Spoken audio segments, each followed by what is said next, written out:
Assalamualaikum warahmatullahi wabarakatuh.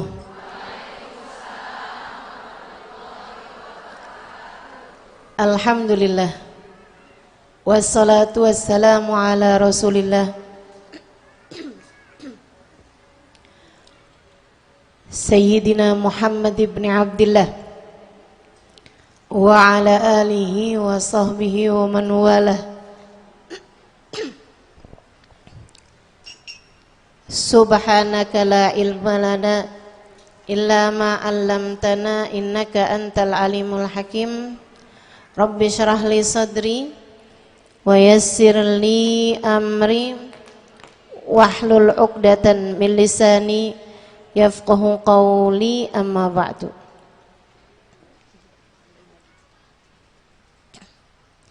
Alhamdulillah, sama-sama kita hormati dan kita muliakan Majelis Ta'lim Al-Mawaddah, betul ya? Kita doakan semoga seluruh panitia, seluruh pengurusnya selalu dalam lindungan dan bimbingan Allah Subhanahu wa taala. Dipanjangkan umurnya, disehatkan badannya, dimudahkan urusannya, dikabulkan hajatnya, semakin dicinta Allah Subhanahu wa taala dan Rasulnya.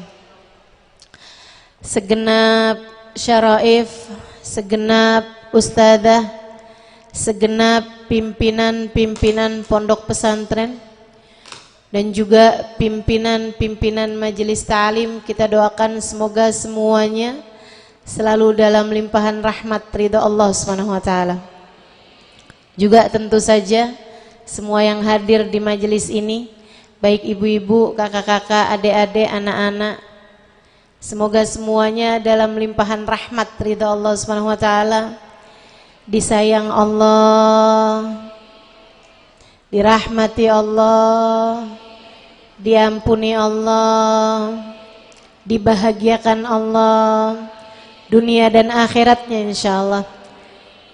Dan juga disayang Rasulullah, disyafaati Rasulullah, dikumpulkan kelak di belakang baginda Nabi besar Muhammad sallallahu alaihi wasallam dan orang-orang saleh salehah. Amin ya rabbal alamin. Saudaraku sekalian yang saya muliakan, perempuan kalian berharga. Ya. Kamu begitu berharga. Bener nggak itu kata-kata itu? Bener sih, tapi ada syaratnya. Kalian tidak sama dengan perempuan-perempuan lainnya. Ini taqaitun, jika kalian bertakwa. Itu ada syaratnya jadinya. Tidak semua perempuan berharga. Tidak semua perempuan mulia. Tidak semua perempuan bernilai.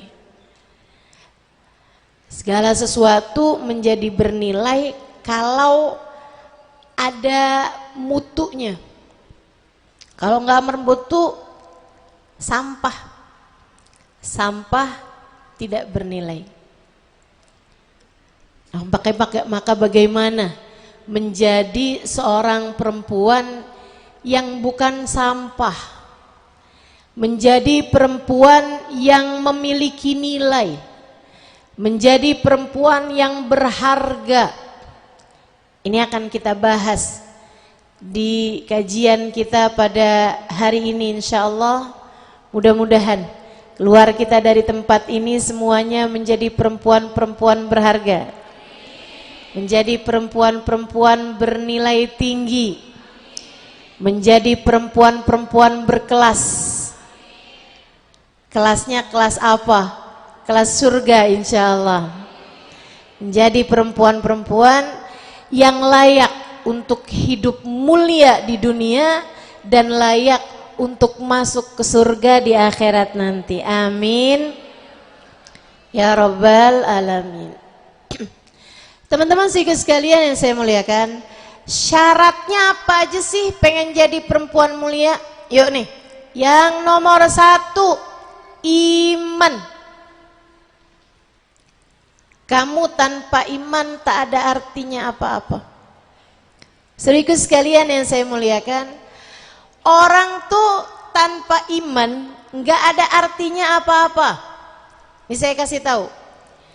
Perempuan itu tanpa iman tak punya nilai apa-apa. Jika bahkan ia cantik, jika bahkan ia kaya, jika bahkan ia anaknya siapa gitu, kalau tidak beriman tak ada artinya apa-apa. Ada tuh perempuan cantik namanya Ummu Jamil. Itu artinya ibu, ratu. Ya. Ummul Qura itu artinya ratunya kota, ibu kota.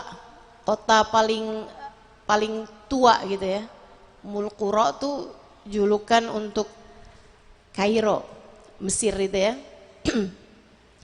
Sehingga sekalian saya muliakan, jadi Ummu Jamil, Ratu Jamil kecantikan dari cakepnya. Seorang perempuan bernama Ummu Jamil.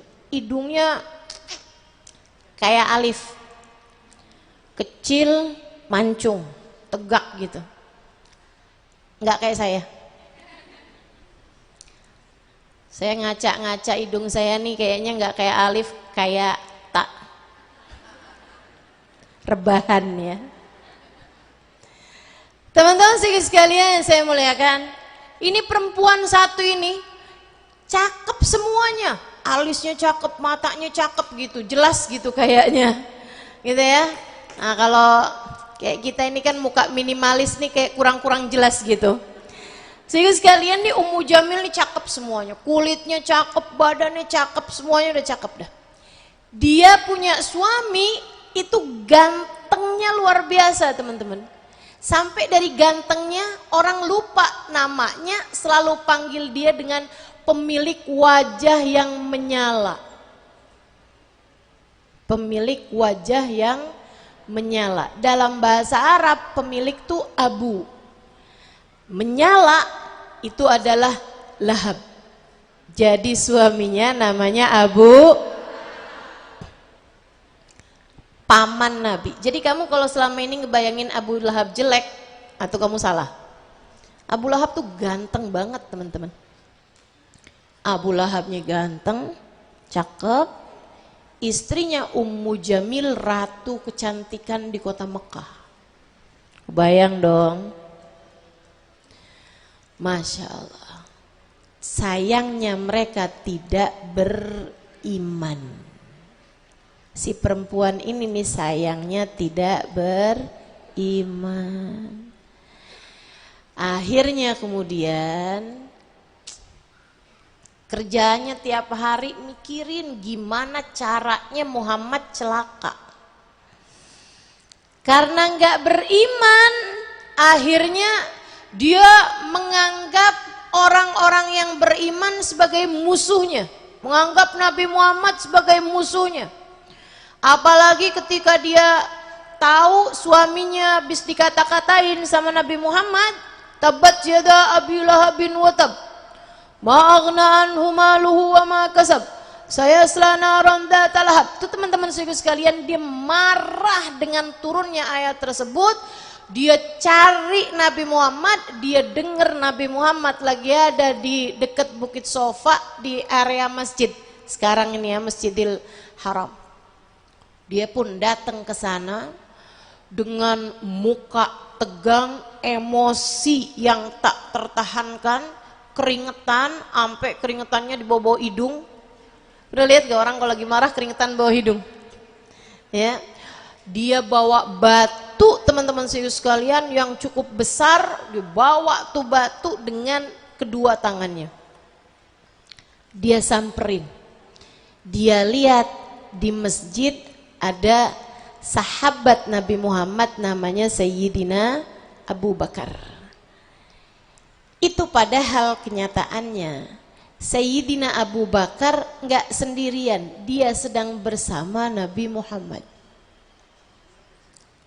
Tapi perempuan yang bernama Ummu Jamil, si ratu kecantikan cakep luar biasa ini teman-teman, dia cuman punya cakepnya hati, nggak punya iman, sehingga akhirnya dia nggak bisa lihat Nabi Muhammad. Ya, Nabi padahal lagi berduaan nih sama Sayyidina Abu Bakar, lagi cerita-cerita siapa aja Abu Bakar sekarang yang masuk Islam.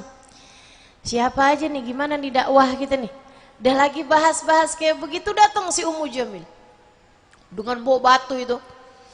Dia bilang, "Ya Abu Bakar, Abu Bakar, mana tuh teman kamu tuh yang namanya Muhammad? Mana tuh si ponakan nggak tahu diri itu?" Kan ponakannya tuh. "Inni sami'at annahu qad hajana." Saya dengar dia habis ngata-ngatain kita. Kalau aja saya ketemu sama dia, saya akan pukulkan batu ini ke kepalanya. Itu Sayyidina Abu Bakarnya tinggal bengong aja gitu. Lah Nabi Muhammad di depannya. Tapi nggak kelihatan gimana sih nih gitu. Sayyidina Abu Bakar senyum aja. "Bilangin tuh sama temen kamu tuh Muhammad, kalau aku ketemu sama dia, saya pukul dia dengan batu ini." Dia bawa lagi tuh batunya. Dan Nabi Muhammadnya ada di situ. Sampai perempuan ini lewat jalan, Sayyidina Abu Bakar nanya, "Amma tarak ya Rasulullah? Mara'at ya Rasulullah?" Dia enggak melihatmu wahai Rasul. Padahal kau di depan matanya gitu, dia enggak lihat Rasul. Nabi bilang, "Bagaimana dapat melihat aku, al-ainul umya, mata yang buta dari kebenaran." Saya serem sih ini. Bagaimana dapat melihat aku, mata yang buta dari kebenaran. Kamu kalau imannya nggak kuat, nggak bisa lihat Nabi Muhammad. Iman yang kuat bisa lihat baginda Nabi besar Muhammad. Lihat di mana Ustazah? Tar di akhirat. Makanya kita mesti minta sama Allah, ya mughallibal qulub, tsabbit qulubana ala dinik. Wahai zat yang membolak-balikan hati, tetapkan hati kami berada dalam keimanan kepadamu. Minta iman sama Allah yang kuat, biar bisa ketemu sama Nabi Muhammad. Jadi syarat utama kamu menjadi berharga, yang nomor satu adalah iman. Kalau nggak beriman nggak ada nilaimu teman-teman. Kalau kamu nggak percaya sama Allah, kalau kamu nggak percaya sama Rasulullah, kamu nggak punya nilai di mata Allah Subhanahu wa Ta'ala, dan Allah akan menjadikan kamu pun tidak bernilai di hadapan hamba-hambanya. Iman ini bikin kita jadi punya nilai. Alhamdulillah sih Ustazah, saya beriman kepada Allah. Teman-teman, iman itu ada prakteknya. Saya tahu kamu kalau ditanya siapa Tuhanmu, kamu bakalan bilang Tuhan saya Allah. Kalau ditanya siapa nabimu, kamu bakal bilang nabi saya adalah Nabi Muhammad. Tapi fahamkah kamu bahwa beriman kepada Allah adalah meyakini bahwa apapun yang terjadi semua dengan kehendak Allah. Beriman kepada Allah artinya meyakini bahwa pemberi rizki hanyalah Allah. Beriman kepada Allah artinya faham bahwa suamimu itu bukan memberi rizki, dia sama denganmu, hanya tukang makan rejeki. Sama. Kamu sama suami kamu tuh sama-sama tukang makan rejeki, teman-teman. Bukan yang satu ngasih rejeki, yang satu diberi rejeki gitu, enggak. Huwar Razzaq, dialah Allah satu, sang pemberi rizki. Jadi teman-teman serius sekalian, kalau kamu nih misalnya gitu ya, sebagai seorang istri, taatmu kepada suami, sayangmu kepada suami bergantung dari seberapa transferan yang dia kirim kepadamu. Silahkan pertanyakan keimananmu. Saudaraku sekalian, yang ngasih kita rezeki hanya satu, namanya Allah, namanya Allah. Saudaraku sekalian, saya muliakan. Saya ingat ada cerita salah satu perempuan solehah kepada saya. Orang sini, orang Indonesia. Saya sekarang jadi ingat nih sama cerita ini. Cerita yang sangat-sangat menarik. Dia bilang, saya ustazah, berapa tahun silam, lagi masih belum musim, belum ada telepon genggam, kayak 20-an, 25, 30-an tahun lalu gitu. Ya sekarang usia beliau sekitar 60-an ya. Di zaman beliau muda lagi, 30-an tahun. Dia itu ceritanya nikah sama, dia orang Indonesia ya. Dia nikah sama orang Saudi Arabia, sama orang Mekah. Satu waktu dia pulang ke Indonesia. Habis pulang ke Indonesia, karena memang suaminya di sana, dia kemudian berangkat lagi ke sana. Nyampe di sana, dia masuk ke apartemennya, gitu kan? Tahu-tahu dia dapat surat dari suaminya. Suaminya menyatakan kepada dia bahwa suaminya menceraikan dia. Jadi sekarang dia nih harus menjalani iddah sebatang kara sendirian di negeri orang, di apartemen. Memang mereka kan tinggalnya kan di apartemen semua tuh di sana ya, rumahnya kan rumah tingkat ke atas. Jadi dia pun tinggal sendirian di apartemennya. Itu teman-teman saya sekalian, mungkin nih si mantan suaminya mengira bahwa dia pulang kali gitu.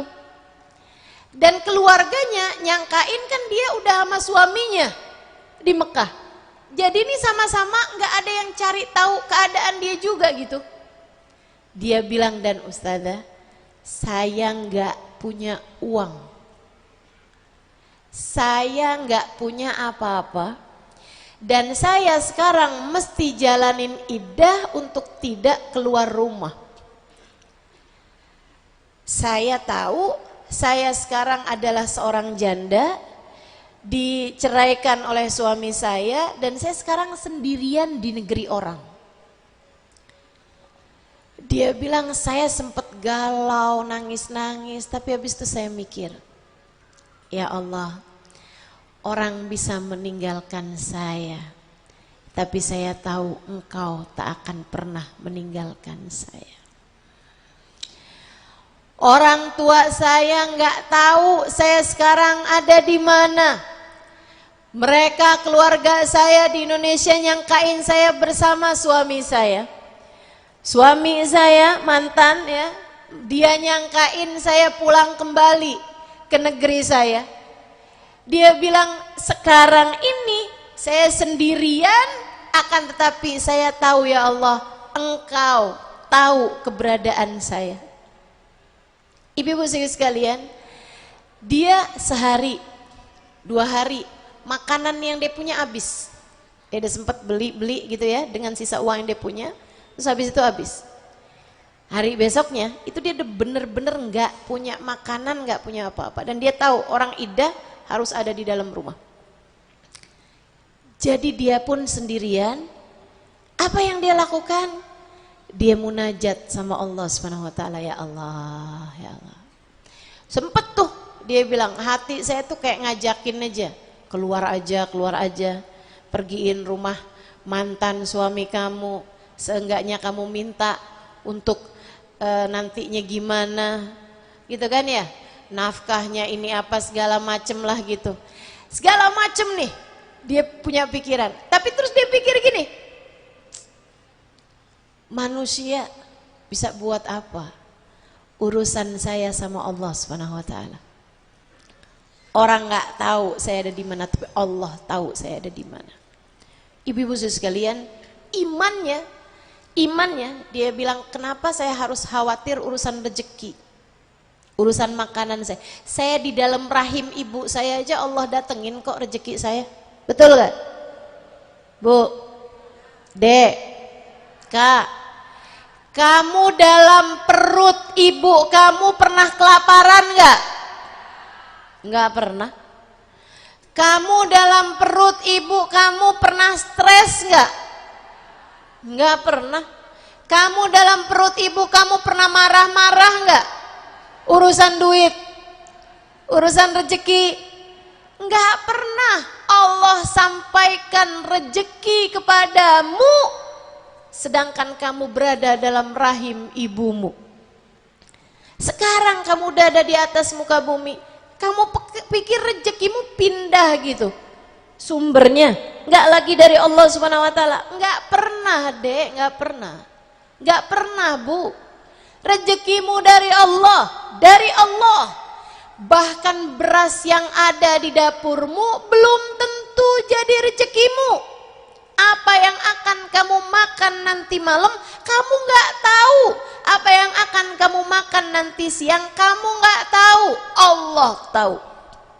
Maka kata para ulama, jika bahkan kamu nggak tahu alamat rezekimu, tenang aja, rezekimu tahu alamatmu. Gak akan pernah tertukar, tidak akan pernah salah alamat, tidak akan pernah nyasar. Yang jadi rezekimu pasti akan sampai kepadamu. Hilangkanlah segala keraguan-raguanmu itu. Enggak usah. Tapi ustazah, bukannya selama ini nafkah itu wajib bagi suami? Suamimu bisa jadi adalah jalan rezekimu, tapi bisa jadi juga enggak. Teman-teman sekalian, kamu di majelis kadang dapat rezekinya dari majelis, ada dikasih kue, ya kan ya. Kadang-kadang juga kamu nggak ada rezeki juga dari majelis, karena memang nggak pernah tahu, nggak kebagian barangkali itu kan ceritanya. Sehingga sekalian saya muliakan, dan kadang-kadang nih ya, kadang-kadang di majelis pas ada dibagiin makanan tuh, kamu liatin tuh, ih kroket, kamu seneng banget tuh ceritanya, pastel, donat, akhirnya kamu ambil, kamu masukin ke tas, kamu pikir itu rezeki kamu, tahu-tahu lupa, inget-inget baru 3 hari kemudian, pas mau pergi ke pengajian, buka tas kok bau gitu. Masya Allah. Pernah begitu? Oh berarti ini nih yang tukang ambil makanan. Masya Allah, Masya Allah. Itu tuh Bu tuh. Kalau bukan rezekimu gak bakalan bisa sampai ke dalam perutmu, gak bisa. Mau udah ada di tanganmu, mau udah ada di tas kamu, kalau udah bukan rezeki kamu gak akan pernah bisa sampai padamu. Ini yang difahami nih sama teman saya yang cerita ini. Dia bilang, saya pun mulai, saya bilang, ya Allah, ya Allah, ya Allah, saya zikir, saya sholawatan, saya sibuk-sibuk sendiri aja, saya bersih-bersihin apartemen saya mandi, udah saya kerjain aja apa yang mesti saya kerjain. Dia bilang sampai waktu makan siang saya nggak punya makanan apa-apa. Mulai ini kalau orang hatinya nggak kuat-kuat imannya nih, udah kabur nih ya, udah bakalan nyari apa atau bahkan ngemis. Hati-hati teman-teman, Kata Nabi Muhammad alaihissalam, tiap kali kamu minta sama orang, tiap kali kamu ngemis atau minta sama orang, ya'tilak nuktah sauda yaumal qiyamah, satu titik hitam di wajahmu di akhirat nanti. Tiap kali minta, tiap kali satu titik hitam. Gimana kalau orangnya tukang mintaan? Gimana kalau emang selamitan? Gimana kalau kerjaannya suka nadahin tangan di bawah? Ya Allah, mudah-mudahan Allah jadikan kita beriman dengan sebenar-benarnya keimanan. Teman-teman saya sekalian, akhirnya dia pun tungguin aja rezeki dari Allah Subhanahu wa taala. Bener dong. Nggak lama kemudian ada yang ketuk pintu. Dia ngintip dari, ada tuh biasanya kalau di apartemen atau hotel suka ada lobang, bisa ya. Itu dari dalam bisa ngelihat yang di luar nggak bisa ngelihat yang di dalam. Jadi dia bisa ngelihat dari lobang tersebut, ternyata seorang laki-laki. Dia nggak mau dong bukain. Saya perempuan, saya sedang iddah, saya nggak mau bukain pintu untuk laki-laki yang bukan mahram saya. Akhirnya terus dia diem aja, nggak mau bukain pintu. Terus gedor lagi dari luar, dia nggak mau bukain pintu. Dari yang asalnya ketuk gitu ya, dia nggak bukain pintu. Akhirnya orang tersebut ngedor gitu, yang di luar itu. Dia tetap nggak mau bukain pintu. Saya nggak mau ngerjain sesuatu yang nggak dihalalkan sama Allah. Saya mau menjaga diri, saya nggak mau ketemu sama laki-laki yang bukan mahram saya. Itu padahal udah lapar teman-teman. Dia bilang yang ngasih rezeki saya Allah, saya nggak mau urusan-urusan sama manusia, saya mau Allah aja. Jadi sekalian saya muliakan. Habis itu dia masuk lagi ke dalam, dia sholawatan apa segala macam gitu. Tahu-taunya orang tadi tuh gedor lagi, dia nggak bukain pintu, akhirnya ada surat masuk ke bawah. Ke bawah pintu itu ya, ada surat masuk. Dia pun buka surat tersebut, isi suratnya kayak begini nih. Maafkan saya, tapi saya ini adalah seseorang yang tinggal di atas apartemen kamu. Dia bilang saya beberapa waktu yang lalu bernadar, kalau urusan saya yang ini tuh bagus, berhasil gitu ya, dia ada satu project atau apa gitu, dia bilang kalau urusan saya ini berhasil, saya akan ngasih orang di bawah apartemen saya senilai sekian juta gitu. Cara Allah ngasih rezeki sama hambanya itu emang luar biasa teman-teman, luar biasa. Maka yang harus kamu angkat itu emang keraguannya masalahnya. Dia bilang dan tadi malam, kemarin dia bilang ini usaha saya ini mendapatkan hasilnya, jadi hari ini saya melaksanakan nadar saya tersebut. Bukalah pintunya, saya tahu mungkin kamu adalah seorang perempuan yang tidak mau berjumpa dengan laki-laki. Dia bilang saya taruh semuanya di depan pintu rumahmu, terima kasih dan saya sudah melaksanakan nadar saya. Wassalamualaikum warahmatullahi wabarakatuh. Dia buka teman-teman pintunya itu, semua bekal makanan dari beras, daging, semuanya ada di depan pintu rumahnya, termasuk uang dalam nilai jutaan rupiah gitu ya, tapi itu pakai uang real itu kan, gitu di dalam amplop di depan pintu kamarnya. Jadi andai kamu tidak tahu alamat kamu sekalipun, tenang aja, Allah tahu alamatmu. Kamu nggak tahu alamat rezekimu, Allah tahu alamatmu dan rezekimu tahu alamatmu. Guru saya Babah Nur mengatakan tidak ada satu butir nasi kecuali ketulis di situ bakalan jadi rezekinya siapa. Nggak ada satu biji kurma kecuali ketulis di situ bakalan jadi rezekinya siapa.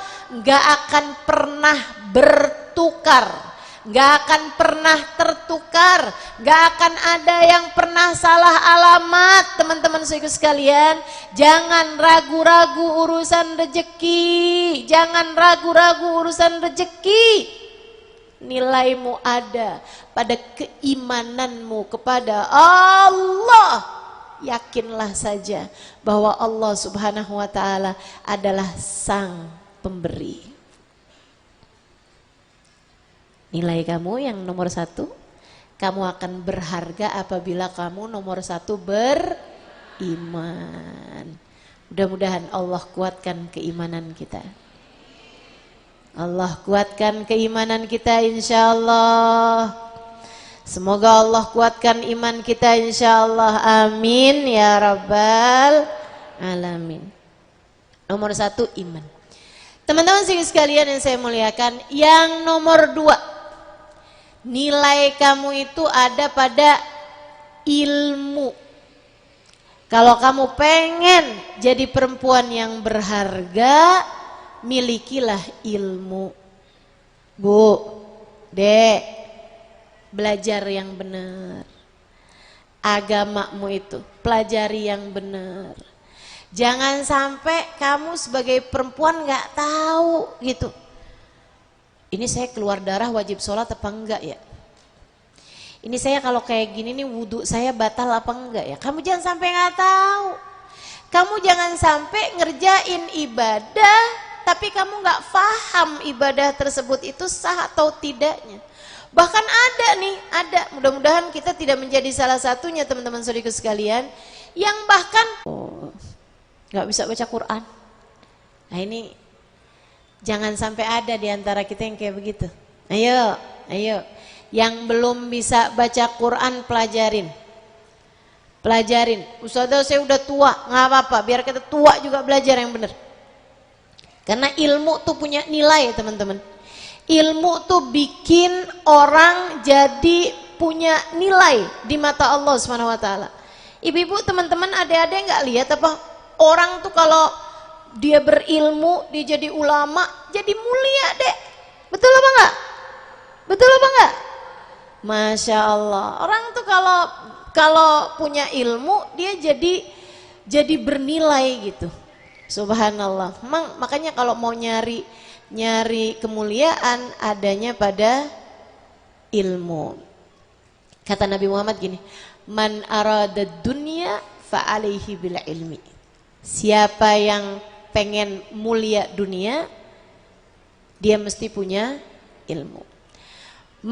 Siapa yang kepengen bahagia di akhirat, mulia di akhirat, dia juga mesti berilmu. Wa man arada huma fa alaihi bil ilmi. Siapa yang kepengen mulia dunia akhirat, maka itu juga bisa didapat dengan ilmu. Perempuan-perempuan mulia semuanya adalah perempuan-perempuan yang berilmu. Ngerti ilmunya, difaham. Faham menjalin hubungan sama Allah tuh mesti kayak gimana. Faham nata hati mesti kayak gimana. Bahkan semakin kamu berilmu, semakin ngerti isinya Al-Quran, ilmu tersebut akan menjadi cahaya yang menerangi jalan kehidupan dirimu itu. Kamu sebagai perempuan kalau berilmu, kamu bakalan jadi mulia teman-teman. Makanya jangan berhenti belajar. Belajar aja terus. Gitu ya. Jika andai ilmu kamu tuh nggak bisa bikin kamu mulia dunia, sekurangnya kalau kamu terus saja menuntut ilmu agama, maka sekurangnya ilmu tersebut bisa bikin kamu mulia di akhirat nanti. Ada nih, ini salah satu cerita yang sering diceritakan oleh guru kami, Sayyidil Habib Umar bin Hafid. Ada dulu seorang perempuan tinggal di satu kampung. Dia tuh punya nama tapi orang lupa menamanya karena dia tuh seringnya dipanggilnya miskinah. Perempuan miskin. Emang beneran miskin? Adik-adik jangan difoto saya ya. Iya. Baik, sedikit sekalian saya mau, Ustazah kenapa sih nggak mau difoto? Saya itu belajar kepengen, masih baru kepengen dan masih baru belajar untuk jadi seperti yang disampaikan Sayyidah Fatimah tentang perempuan.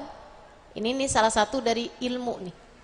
Ya, Sayyidah Fatimah menyampaikan tentang sebaik-baik perempuan, an la tara rajulan wa la yarahar rajul, yang tidak dilihat laki-laki dan yang tidak melihat laki-laki. Masih jauh, tapi saya belajar untuk tidak dilihat sama laki-laki yang bukan mahram saya. Nah, kalau teman-teman foto, takutnya kan ntar fotonya kan dilihat sama suaminya, dilihat sama anaknya, yang di HP tuh. Takutnya kemana-mana. Enggak kok Ustazah, nih HP saya pegang sendiri gitu. Cuman buat liatin doang kalau kangen sama Ustazah. Misalnya nih, ada yang alasannya begitu ya. Teman-teman saya sekalian, HP kamu tuh nasibnya kayak gimana? Takut hilang, ya kan?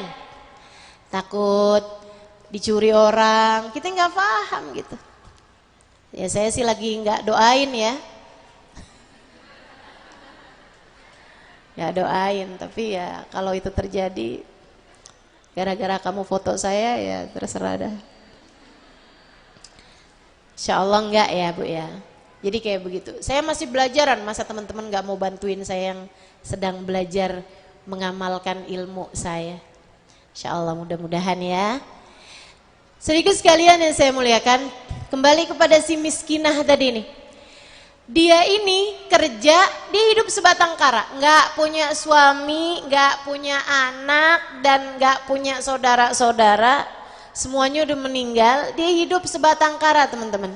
Kerjaan dia untuk menafkahi dirinya, gitu ya, adalah bekerja sebagai tukang ngambilin air di sumur.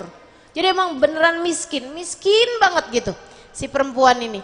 Jadi dia tuh akan ambilin air di sumur tuh dibawain ke rumahnya orang gitu ya, langganan dia, nanti dia dikasih uang gitu. Nah dari situ tuh dia makannya gitu. Ini perempuan mulia nih, nggak minta-minta, walaupun miskinnya kayak begitu, dia tetap kerja loh. Tetap kerja ngambilin air di zaman tersebut ya. Nah cuman bedanya dia itu setiap kali dengar ada majelis di mana aja di dekat di area kampungnya dia ada ulama datang gitu kan, di masjid mana aja dia pasti hadir. Didengerin, biar kata di pojokan gitu, didengerin aja. Terus nanti itu habisnya didengerin, diamalkan dalam kehidupan dia dan diajarkan kepada siapapun aja yang dia temuin. Si miskinah ini nih, biar kata dia miskin tapi dia erat sama ilmu. Jadi entar tuh kalau lagi ngangkutin air tuh, dibawa air dari sumur ke rumahnya siapa gitu, dia entar sambil cerita tuh sama temen-temennya gitu. Ini kan kita udah masuk bulan Rejab nih, jangan lupa yang katanya Ustadz kemarin tuh yang di masjid itu tuh. Katanya gini, kita kalau habis subuh sama habis maghrib selama bulan Rajab nih baca doa itu, Allahumma ufirli warhamni wa tub alayya, Allahumma ufirli warhamni wa tub alayya, 70 kali pagi hari sama 70 kali malam hari habis maghrib. Oh iya, untung kamu ingetin nih miskinah, kalau nggak saya lupa. Tuh kan, sama itu lagi tuh bulan Rajab pokoknya banyak-banyakin puasa katanya. Dia selalu tuh ingetin tuh teman-temannya tuh, gitu kan, dia ceritain apaan kemarin tuh ada Ustazah Halimah tuh, saya hadir tuh di majelisnya yang di Masjid Raya Bogor gitu kan, cerita Ummu Jamil, ya ampun. Apa yang dia terima dari ilmu dia sampaikan kembali teman-teman saya sekalian kepada siapapun aja yang dia temuin. Dia bukan perempuan berilmu tinggi gitu, bukan. Tapi dia amalkan setiap hal yang dia dengar dari para guru, para ulama, para kiai, para ustadz, para ustazah. dan dia mengamalkannya serta mengajarkannya kepada siapapun yang dia temui. Itu aja yang dia lakukan. Selebihnya semuanya sederhana, dan seperti yang teman-teman udah dengar tadi, dia adalah orang yang sangat miskin. Satu hari meninggal dunia dong. Satu waktu dia meninggal dunia. Habis dia meninggal dunia, beberapa hari kemudian ada ulama di kampung itu, udah ustadz di kampung itu tuh, kiai di kampung itu, mimpiin dia. Tapi di mimpinya itu si miskinah pakai baju yang sangat mewah sekali, bahkan pakai mahkota, udah kayak ratu. Tuh si Ummu Jamil jadi kayak begitu, gitu kan ya? Ini si miskinah, masya Allah teman-teman saya sekalian. Masya Allah, miskinah kelihatan kaya raya, pakai sepatu bagus, pakai baju bagus, pakai perhiasan yang sangat indah, bahkan pakai mahkota. Dia jalan melenggak-lenggok miskinah. Kemudian dalam mimpinya si kiai ini tadi nih, orang alim tadi ini manggil dia gitu, ya miskinah, ya miskinah. Miskinanya noleh sambil senyum, dia bilang begini, zahabatil maskanah wa ja'al ghinal akbar. Kemiskinan saya udah hilang, sekarang Allah gantikan saya dengan kekayaan yang paling besar. Wih, keren bener nih miskinah. Kamu jalan kayak gitu miskinah, ya inilah jalannya hamba yang dirahmati Allah di pelataran kedermawanannya. Wih, dia cakep. Dia bilang, dengan apa wahai miskinah kamu dapetin kemuliaan seperti ini? Di alam barzah miskinah jadi konglomerat. Dengan apa miskinah kamu dapetin kemuliaan seperti ini? Kamu begitu berharga sekarang ini, dengan apa kamu mendapatkannya?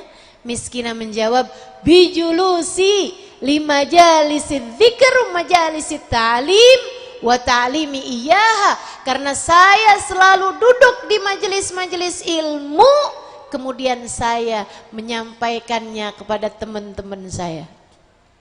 Saya nyampein sama orang lain. Itu ternyata yang membuat saya sekarang jadi perempuan yang mulia. Mudah-mudahan nih itu juga bisa jadi orang yang selalu dapat menyebarkan kebaikan-kebaikan. Ya Bu ya, selalu dapat menyebarkan kebaikan-kebaikan insyaallah. Amin ya rabbal alamin. Jadi ibu-ibu juga gitu, habis dengerin kajian gitu, pulang-pulang sampein Bu. Pulang-pulang sampein. Gitu kan? Makanya kalau di pengajian tuh jangan ngantuk. Terus kok lupa-lupa gitu. Pokoknya ada tuh ya nak ya, orang ya, dia tuh istrinya Abu Lahab. Siapa namanya mah? Siapa gitu ya. Suka ada tuh yang kayak begitu tuh. Ada yang begitu di sini. Kalau cerita suka lupa-lupa. Ya Allah. Jadi itu syarat kedua untuk bisa menjadi seorang perempuan yang mulia, menjadi seorang perempuan yang berharga. Yang nomor satu apa tadi? Yang nomor dua apa? Ilmu. Yang nomor tiga teman-teman sekalian,